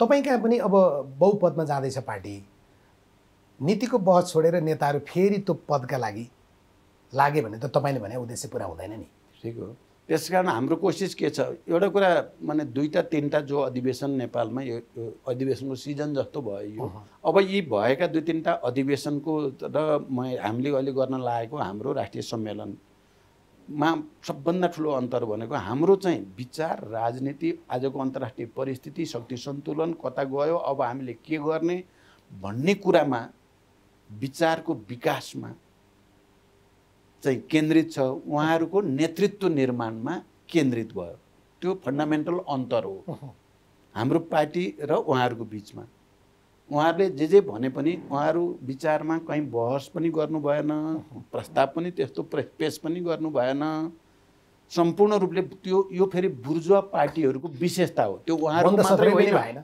बन्द सत्र नि भएन चाहिँ ग्रुप डिस्कसन पनि भएन दस्तावेज प्रस्तुत पनि भएन बडो विचित्रको त्यो बुर्जुवाहरूको एउटा विश्वव्यापी ट्रेन्ड पनि हो त्यो कतिपयले गर्लान् तर पनि बुर्जुवा भनिन्छ नि पुँजीवादी पार्टीहरूको त्यो विशेषता हो एमाले चाहिँ काङ्ग्रेस भन्दा पनि अझ चाहिँ गए गुज्रेको चाहिँ स्थितिमा उसले अभ्यास गर्यो भन्ने देखियो त्योभन्दा काङ्ग्रेसले चाहिँ लोकतन्त्रको अभ्यास राम्रो गर्यो चुनावमा भन्ने देखियो विचारमा त दुईटै उस्तै त्यसमा छलफल कसैले पनि गरेनन् होइन तपाईँहरू विचारमा छलफल गर्दै हुनुहुन्छ तर पछिल्लो घटना तपाईँ अपडेट भइरहनु भएको छ तपाईँका नेताहरू एक पछाडि अर्को अब उम्मेदवारी घोषणा गर्न थालेका छन् अब यो चाहिँ त अब यो हावा चलेको छ नि नेपालमा अहिले अब त्यो हावा त यहाँ पनि नचल्ने कुरा त होइन तर फेरि हामीले पनि अभ्यास गर्दा हामीले भनेको के हो भने सकेसम्म सम्मेलनहरूमा सहमति बनाएर एउटा विचारमा केन्द्रित भएर राजनीतिमा केन्द्रित भएर जनताको हित गर्ने काम अब हामी यसरी गर्छौँ भनेर हिजोको गल्ती कमजोरी सच्याउँछौँ भनेर जानेलाई मुख्य बनाऊँ अब नेतृत्व चाहिँ सहमतिबाट बनाउने पहिलो कोसिस भएन भने जनवादी केन्द्रीयताको मान्यता अनुसार निर्वाचन गर्न सकिन्छ कमिटीबाट निर्वाचित गराउने तपाईँ चुनाव हुन दिनुहुन्छ अध्यक्षको त विकल्प भएन भन्नु न मलाई अलिकति भन्न दिनु त्यही कारण हामीले त्यो भन्यौँ देशभरि वडा सम्मेलनहरू भए 99% सहमतिबाटै भए यो बडो चाहिँ राम्रो भयो वडा सम्मेलनले एउटा उभार ल्यायो देशभरि माओवादीतिर फेरि एउटा आकर्षण बढायो त्यसले पालिका पनि त्यस्तै भयो केही ठाउँमा चुनाव पनि भयो प्रदेशमा आएर केही ठाउँमा चुनाव गर्नुस् मैले भने चुनाव चाहिँ यदि मिलेन साथीहरूको आकांक्षा गन्जागोलै भइसकेको थियो नि गन्जागोलै त भएन हाम्रो जस्तो यही बागमतीको कुरा गरौँ बागमती प्रदेशमा केही साथीहरूले आफू अध्यक्षमा या अरू पदमा उठ्न चाहेको प्रतिस्पर्धा पनि गर्न चाहेको भन्ने कुरा म कहाँ पुर्याउनु भयो। जे होला हारे पनि जिते पनि म चाहिँ चाहन्छु भनेपछि मैले यहाँको नेतृत्वको साथीहरूलाई बोलाएर दुविधा रहित ढङ्गले चुनाव गर्नुहोस्। चुनाव भयो पनि बडो अनुशासित ढङ्गले चुनाव भयो, परिणाम घोषणा पनि भयो र टिम आयो पनि। अहिले भर्खरै यहाँ तपाईँ आउनु हुँदा त्यो टिम चाहिँ यहाँ मलाई भेट्न आउनु भएको थियो। मैले बधाई भने र त्यो टिम जसरी आयो राम्रो गरी आयो। त्यही कारण हामीले चुनावलाई मान्दै फेरि केहीले भन्न खोजे फेरि ल प्रचण्डले चाहिँ कहाँ प्रतिस्पर्धा हुनै दिँदैन भन्ने टिका लगाइदिन्छ भने त्यस्तो त थिएन। मैले वडा सम्मेलन गरेर कसैलाई टिका लगाइदिए त होइन। अहिले पनि राष्ट्रिय सम्मेलनको कुरामा पनि हाम्रो कोसिस के छ भने पहिला त डकुमेन्टमाथि छलफल होस्, त्यसमा वाद विवाद होस्, सुझाव आलोचना टिप्पणीहरू आउन् र त्यसलाई परिमार्जन गर्ने र त्यसलाई चाहिँ अब यो पार्टी चाहिँ जनतासँग नयाँ सम्बन्ध बनाउँछ, क्रान्तिकारी पार्टी हुन्छ भन्ने कुराको ग्यारेन्टी गरियोस्। मूल काम त्यसलाई बनाइयोस्। त्यसपछि अन्तिममा चाहिँ अब चाहिँ केन्द्रीय कमिटी बनाउने कुरा र पदाधिकारी बनाउने कुरा गरियोस् भन्ने छ। तपाईँले जो 15 सदस्यीय पदाधिकारी जो भनिरहनु भएको छ त्यो सबै नेताहरूलाई भाग पुर्याउन खोज्नु भएको? अब त्यो त होइन, अब सबैतिर पदाधिकारीको चलन आयो क्या। अब यहाँ ठङ्रङ ढक्रक्क एउटा अध्यक्ष मात्रै हुँदाखेरि बाहिर देखिँदैन, राम्रो नदेखिने भएर हो। न तर मलाई त लाग्छ मैले भने अहिले आजको स्थितिमा साथै छोड्नु सर यो पदाधिकारी नराखौँ सबै स्थायी समिति मान्नुहुन्छ भन्ने लाग्छ मलाई। मानिराख्नु भएकै त हो। तर केही नेता चाहिँ तपाईँको ग्रिपभन्दा बाहिर जानुभयो, उहाँलाई चाहिँ तपाईँले आफू निकटको सञ्चार माध्यम प्रयोग गरेरै साइजमा ल्याउन खोज्नुभयो भन्ने? त्यो एकदम गलत कुरा हो। त्यो कुरा चाहिँ सुन्नुभयो पढ्नुभयो? मैले सुने, मैले पढ्न त पाइनँ, सुने साथीहरूले चाहिँ मोबाइलमा देखाउनु पनि भयो मलाई। जनार्दनजीले नै आएर देखाउनु भयो। जनार्दनजी हिजो नामै खोलिदिनु भयो होइन तपाईँले? जनार्दनजीले नै देखाउनु भयो कि यस्तो पनि लेख्दा रहेछन् मान्छेले, कति फटा हुन्। त्यो चाहिँ फेरि उता गोकुल बास्कोटाहरूले लेखाएर छ लगाएर छ भन्ने नि बुझियो। त्यो त हाम्रो पार्टीभित्र नेतृत्वको टिममा भ्रम सिर्जना गर्न सकिन्छ कि भनेर केपी ओलीको कपटी दिमागको खेल रहेछ भन्ने पत्ता लगाइसक्यो। कुरा त्यस्तो केही पनि तपाईँको सञ्चार माध्यममा लगानी या परिचालन कहीँ पनि केही पनि छैन। अर्को एउटा सङ्गीन आरोप छ, तपाईँले कति सुन्नु भएको छ, खास गरी अर्थमन्त्री नै लगाएर यो सरकारकै बजेट मार्फत जो सम्पत्ति शुद्धिकरणको कुरा आयो नि, यो विषयमा चाहिँ प्रचण्डले आफ्ना नाममा भएका सम्पत्ति लाजिमपाटको घरदेखि लिएर सारा बेच्दै गइरहेछन् अनि बल्ल फेरि सम्पत्ति छानबिनको कुरा गर्छन्। यो भन्दा झुटो कुरा अरू केही पनि हुँदैन। पहिलो कुरा त यो विषयमा मैले अर्थमन्त्रीसँग अर्थ मन्त्रालय कसैसँग कहीँ एक शब्द बोले पनि छैन, चर्चा पनि छैन, पार्टीमा पनि छैन। सम्पत्ति छानबिन चाहिँ पहिला आफ्नो सम्पत्ति तलाउने त्यो बिल्कुल गलत। यो भन्दा झुटो त अरू कुरै हुन सक्दैन। म सुन्न पनि गाह्रो पर्ने कुरा भन्नुभयो तपाईँले। अर्को लाजिमपाटको घर मेरो होइन, मेरो त्यसमा कुनै चाहिँ लगानी पनि छैन, स्वामित्व पनि छैन। त्यो अर्कै एउटा महिलाको घर हो, मैले छोडेर आएँ सिद्धियो। त्यसैलाई फेरि जोड्या छ, फेरि प्रचण्ड भन्या छ। यो घर चाहिँ पनि एकजना मित्रको हो, एकजना ठेकदारको हो। यो त सबै दुनियाँले जगजाहेर छ नि त। तर आरोप खेपिरहेको छु मैले। तर एकचोटि त मैले भने त तपाईँसँग भने कि कोसँग भने, शारदा भनेको चाहिँ फेरि जो पञ्चायतकालीन अवस्थादेखि हाम्रो पार्टीसँग जोडिएको साथी हो। अहिले पनि हाम्रो निर्वाध व्यवसायी सङ्घमा हुनुहुन्छ उहाँ। हिजो भूमिगत हुँदाखेरि पञ्चायती कालमा पञ्चायत विरोधी आन्दोलनमा हामी बस्ने देन हो शारदाको घर भनेको। त्यस्तो मान्छे अब त्यसो भएर मैले यो घर पनि छोड्ने तयारी गर्दैछु अनि थाहा हुन्छ नेपाली जनतालाई। अब त हाम्रो अहिलेको पार्टीको लाइनले चाहिँ अब सामान्य घरमा गएर कोठा लिएर बस्ने चाहिँ मन छ मलाई। चितवनमा एउटा सानो झुप्रो बनाउने भनेर बाले, हाम्रो बुवा बित्नुभयो होइन, बुवाको चाहिँ सम्पत्तिबाट चाहिँ मैले जति पाएको छु त्यहाँ एउटा झुप्रो बनाउने विचार छ। कपिल वस्तुमा म तपाईँको कार्यकर्ता हुनुहुन्थ्यो, अहिले नेतै हुनुभयो विप्लवजी। उहाँको घरमा अन्तर्वार्ता लिन जाँदा उहाँको झुप्रो मैले हाम्रो दर्शकलाई देखाएको थिएँ। नेताहरू यो देखाउने दात हो भनेर जनताले पत्याउँदो रहेछन्। हो माने त्यसो भएर मैले तपाईँलाई अघि नै एउटा भने नि, तपाईँले अब पैदल हिँडेर हिँड्नुहुन्छ त रोल्पारुकुमा? पैदल हिँड्नुहोस् भनेको छैन क्या, 3.5 करोडको गाडी हिँड्न त मलाई झन् राम्रो हुन्छ नि। स्वास्थ्य पनि राम्रो हुन्थ्यो। स्वास्थ्य नि राम्रो हुन्छ। म यहाँ पनि त हिँडिराख्छु, एक्सर्साइज गरिराख्छु, बिहान पसिना निकाल्छु, डेली पसिना निकाल्छु। त्यही कारण मलाई त्यसको चाहिँ होइन। तर के अहिले मैले गाउँ पैदल हिँडेर चाहिँ देशको जनताको पार्टीको चाहिँ हित भइहाल्छ त? मैले नाटक गर्ने कोहीले फेरि पाखण्डी ढङ्गले गर्न खोज्छन्। म पाखण्डपन मलाई बिल्कुल एक दिन मुसहरको घरमा गएर भात खाइदिएर चाहिँ हुने केही पनि होइन। त्यो त्यसको केही अर्थ छैन क्या। त्यो जनतालाई उल्लु बनाउन म चाहिँ दलितको घरमा गएर बसेँ भन्ने एकचोटि देखाएर विज्ञापन गर्ने कुराको केही अर्थ छैन। त्यो ढोङ हो, त्यो पाखण्ड हो। मैले भनेको कुरा त्यो होइन। म त त्यहीँ जाने, जनतासँगै बस्ने, त्यहीँ छलफल बहस गर्ने, समाजवाद निर्माण कसरी गर्ने भन्ने जनताकै घरमा बसेर ल 15 दिन म गएर एउटा गाउँमा बसेर अरू 5-7 जना अरू 10-15 जना साथीहरू पनि लएर श्रम पनि गर्ने, उत्पादन पनि गर्ने, जनताका दुःख पीर पनि बुझ्ने, समाजवाद कसरी बनाउने भन्ने छलफल गरेँ भने त्यो चाहिँ ढोङ हुँदैन। फेरि त्यो चाहिँ एउटा महान सुरुवात। हलो जोत्न आउँछ। म हलीले कहिलेकाहीँ बाले चाहिँ बर्खाको बेलामा हलिराख्नु, हामीले वर्षभरि हलिराख्ने हैसियत थिएन मेरो बुवाको। हाम्रो गरिब किसान परिवार हो। अनि त्यो खेती लाउने बेला के अरे धान रोप्ने बेलामा चाहिँ हलिराख्ने 3 महिनाको लागि हलीले जोत्न सकेन। त्यहाँ लुडो लाग्ने एकदम गाह्रो ठाउँमा चाहिँ उसले थाकेर छोड्थ्यो। त्यो हलो म जोत्थेँ। तपाईँ बलियो भएर? म आफ्नो तरिकाले म बलियो भएर भन्नुहोस्, मैले धेरै मेहनत गर्न सक्थेँ। मैले ट्रिक लगाइदिनुहुन्थ्यो। म कुनै तरिकाले मैले जोत्थेँ। दिनभरि वर्षौँ जोतेको छु। जनताका जाने भन्नुभएको छ, बाउसे भन्ने थाहा छ? थाहा छ। मैले त्यो बाउसे पनि कम त गरेको छैन मैले कुरा भन्नु। त्यसो भएर मलाई सबै थाहा छ। बहुत धन्यवाद, थ्याङ्क यू। एक प्रश्नमा प्रचण्ड आज हामीसँग हुनुहुन्थ्यो। उहाँसँगको कुराकानीसँगै एक प्रश्न आजका लागि यहीँ सकिन्छ। नमस्कार।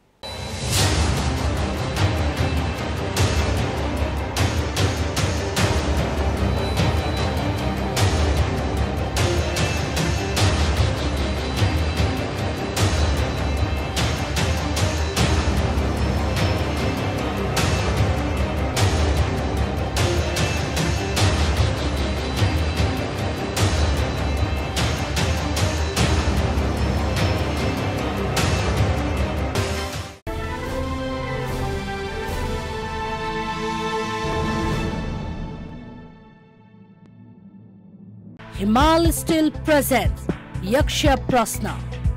हिमाल स्टिल, हिमालले बढी सुरक्षित घर बनाउँछ।